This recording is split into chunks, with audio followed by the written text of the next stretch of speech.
Subukan natin. Natin yung negative. Tapos ikabit natin yung ating positive clip. Testing. Ayun. Nag-spark ng konti. Subukan natin i-power on mga bro. Dito. Subukan natin. Ay.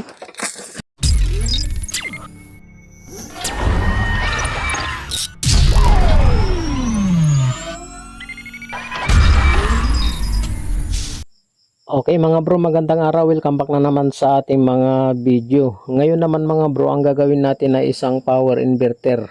Yan na 6,000 watts daw yung nakalagay dito mga bro. Ayan, ang kanyang input ay 12 volt. Tapos ang kanyang output ay AC 220 volt. Ayan. Okay, bali ang nakalagay dito mga bro ay pure sine wave. Oh. May dalawang saksakan ng USB, tapos mayroon siyang display. Bali sabi ng may-ari mga bro ay isinaksak daw niya sa washing machine ay nawala yung kanyang power. Ayan, nagtataka tayo mga bro, bakit nawala yung kanyang power? 6,000 watts. Okay, so alamin natin mga bro kung ano ang problema ng power inverter na ito mga bro. Malaki siya oh. Ayan, bali ang haba niya ay nasa 10 inches, mahaba. Tapos ito ay nasa 4 inches yung kanyang lapad. Okay. So subukan natin i-troubleshoot mga bro. Subukan nga natin kung talagang walang power. Sabi ng may-ari, naka-ready na yung battery natin. Ayan, i-clip natin mga bro yung ating positive, tapos yung ating negative. Ayan. So hindi man lang nag-spark mga bro nung kinabit natin. Subukan natin i-power on. Ayun, walang power mga bro. Oh, wala. Oh, wala. So bago natin bubuksan mga bro, baka naman dito sa kanyang wire, bakit ang liit ng kanyang wire oh. Parang may pagka-imitation ito mga bro. Okay, subukan natin itis yung kanyang wire kung may corrosion o may lagot. Check natin sa buzzer. Ayan, subukan natin mga bro. Okay, clip natin dito sa ating positive, tapos tusok natin dun sa positive terminal natin. Okay naman. Tapos clip naman natin yung ating negative clip sa ating test probe, tapos tusok natin dun sa negative terminal ng power inverter natin. Okay naman mga bro, walang problema yung kanyang wire papuntang battery. Okay, subukan natin buksan. Tignan natin yung kanyang laman. Baka na-fuse mga bro dahil sinaksak daw sa washing machine. Sabi ng may-ari, nawala yung kanyang power.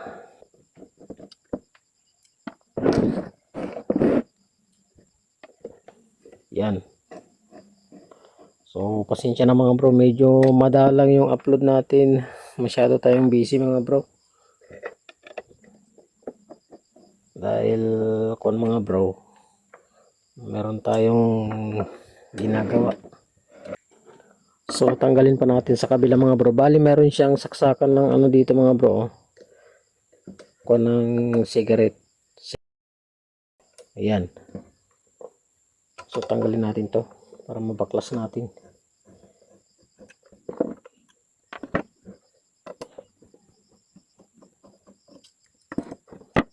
Okay. Ayun. Kaya pala may lock pala dito eh. Kaya hindi matanggal kapag ano, kalahati lang. Okay. Naku po. Bakit ganito mga bro? Ang laki ng bahay. Ang liit ng laman oh. Ayan oh.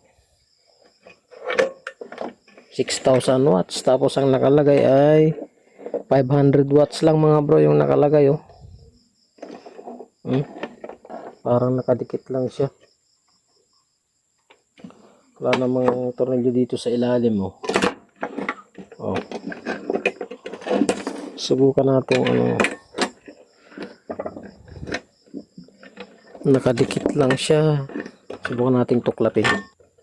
Okay, subukan pa nating tuklapin mga bro dito sa may manipis na plywood. Hindi natin makikita yung sira nito pag ano eh. Pag di natin tinuklap. Ayun. Sus. Ay. May nasunog dito mga bro. Oh. Okay, subukan nating linisin mga bro. At hanapin natin kung ano yung naging sira niya. Lagyan natin ng konting gasolina. Yan. Tingnan natin. May nasunog na ano, foil.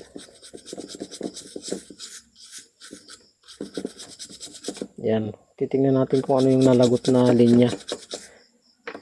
Linisan natin.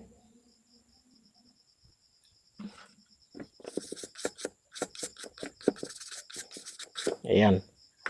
So, dito banda mga bro, yung nadali, oh.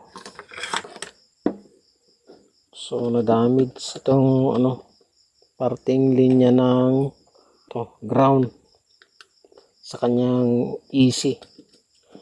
Yung nagsusupply ng kanyang AC, ayan, oh. Oh, bumigay. Tamakin mo naman kasi mga bro, 500 watts lang tapos sasaksakan ng washing machine. Siguro na overload mga bro. Kaya ganyan, ayun oh. Hihinangin natin yan mamaya ng makapal. Maganda kasi mga bro, paglinis ng gasolina ay ano, madaling matuyo. Ayan, tuyo na siya oh.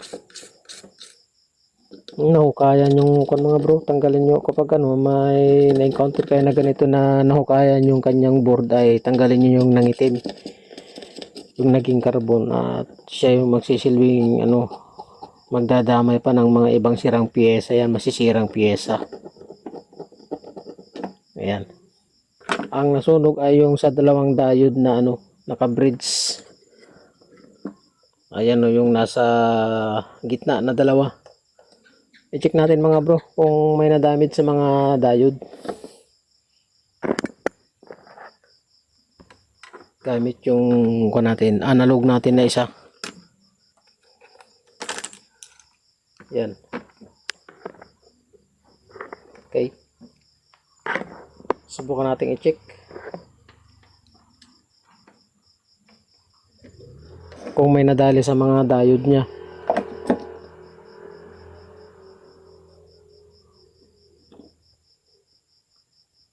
Good. Check natin yung isa. Good. Yan, dapat yan pag binaliktad nyo yung test probe nyo mga bro, hindi pa pala yung multitester nyo. Good.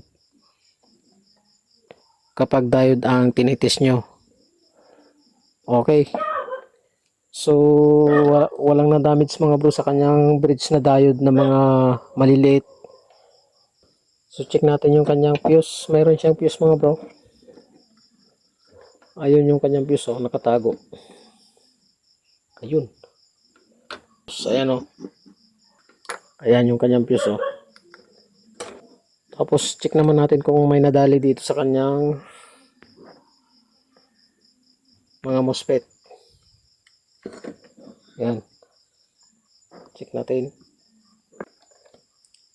Baka may shorted dito. Madali yung fuse, eh.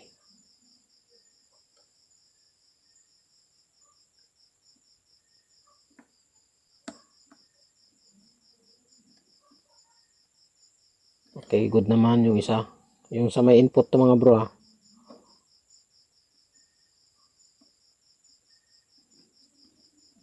Okay, pumipitik naman. Ayos naman. Dito sa kanyang output, check natin.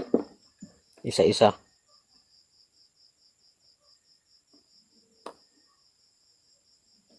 Good.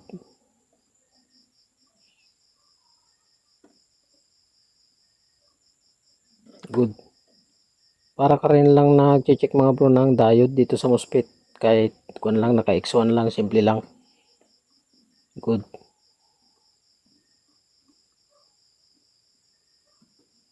Okay, good. Subukan natin kung mga bro. Hinangin nyo no yung nakuha na yun. Ayan. Okay, subukan natin hinangin mga bro. Mainit na yung panghinang ko. Yan, applyan muna natin yung kinuskusan natin. Para matibay yung ano niya. Tapos apply natin yung dalawang ano na to. Panang diode.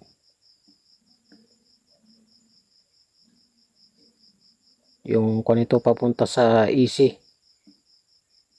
Yung mga diode na ito. Nasunog yung ano niya, linya. Mamigay siguro. Nung kinabit niya sa ano. Yung customer natin. Nung kinabit niya sa washing machine. Swerte ito mga bro kapag nadali natin. Pag napagana natin. Baka sakaling hindi nasira yung kanyang ano system ng ating ano inverter o yung kanyang module. Okay, subukan naman natin kon mga bro. I-rekta yung ano natin yung nalagot na fuse ayun oh. Yan.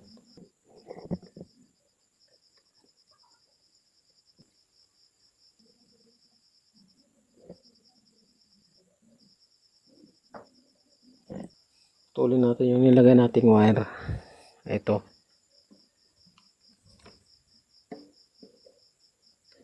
Ayan. Okay. Subukan natin kon ngayon ikabit sa battery.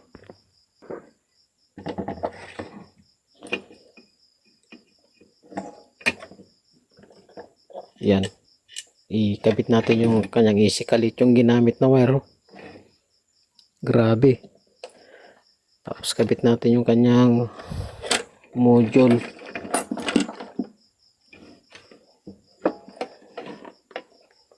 Kung mapapandar natin.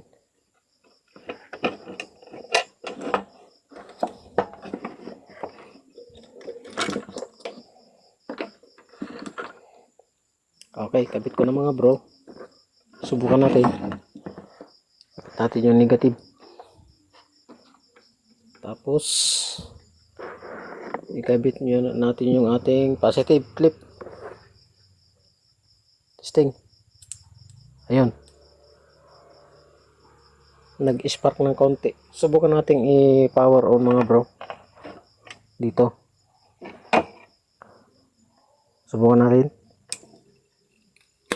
Ay.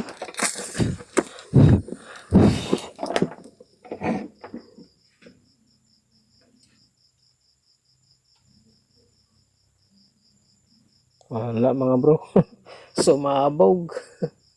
Maagang Happy New Year nito. Lastik.